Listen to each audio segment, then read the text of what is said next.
William Okoro was a titan of Nigeria's oil and gas industry, a man whose wealth towered over Lagos like the skyscrapers his company built. At 65, his greying hair and stern eyes told a story of resilience, but beneath the tailored suits and commanding presence lay a wound that never healed. Years ago, tragedy struck on a rain-soaked road as he drove his family, his wife, Amara, and their 8-year-old son, Chaike, toward a holiday in Calabar. He'd just slipped a handcrafted bracelet onto Chaike's wrist, a twin to his own, etched with a simple pattern symbolising their bond. "This is us, father and son," he'd said, smiling. Minutes later, a truck veered into their lane. The crash was deafening. Metal twisted, glass shattered, and William awoke to a nightmare. Amara was gone, pinned in the wreckage. Chaike's seat was empty, his bracelet nowhere in sight. William clawed through the debris, screaming his son's name into the stormy night, but the boy was lost. The police called it a miracle he survived. William called it a curse. Haunted by guilt, he buried his pain in work, building Okoro Energy into a billion-naira empire. But the trauma lingered, a shadow no amount of money could banish. He trusted few, save for Tunde, his loyal bodyguard of 15 years.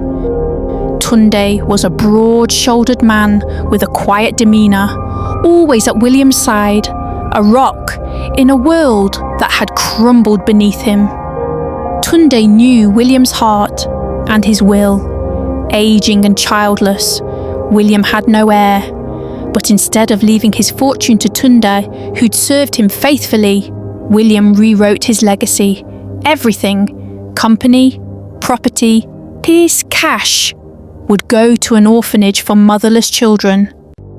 Tunde's loyalty curdled into greed. "After all these years," he muttered to himself, "I get nothing." The thought festered. He wanted the respect, the power, the life of a big man. And so, a plan took root. "Ogre, you need rest," Tunde urged one humid afternoon. "A holiday. Clear your head." William, weary from sleepless nights, agreed. He retreated to a quiet apartment in Port Harcourt, seeking peace. That night, under a moonless sky, Tunde struck. Armed with a whiskey bottle, he crept into the apartment, smashed it across William's skull, and watched his boss collapse. From the shadows, he dragged out a sleek black coffin, wood polished like obsidian, a grim symbol of his betrayal. He stuffed William inside, sealed it, and hauled it to his car. The streets were silent, the darkness his accomplice. Sweat beaded on Tunde's brow as he drove to a riverbank, his heart pounding. "This is wrong," a voice whispered in his mind. He shook it off. "No, I'll be the boss. No more serving." As Tunde heaved the coffin into the river, the splash echoed through the night. Hidden in the bushes, a young man froze. Cheek, now 28, hardened by a life William never knew, watched. He'd survived the crash all those years ago, pulled from the wreckage by a stranger, but lost to the streets. The bracelet still clung to his wrist, a relic of a father he blamed for abandoning him. Now an armed robber, he was returning from a heist when fate intervened. Curiosity pulled him to the river's edge. He waded in, dragged the coffin ashore, and pried it open. Inside lay William, unconscious but alive. Chaike's breath caught. Something about the man stirred a memory. He took him to a run-down shack on the outskirts of town, leaving the black coffin behind. The next morning, a fisherman spotted the coffin and alerted the police. It hit the news. Mystery black coffin found by river at Okoro Energy. Tunde, now strutting as acting boss, saw the broadcast.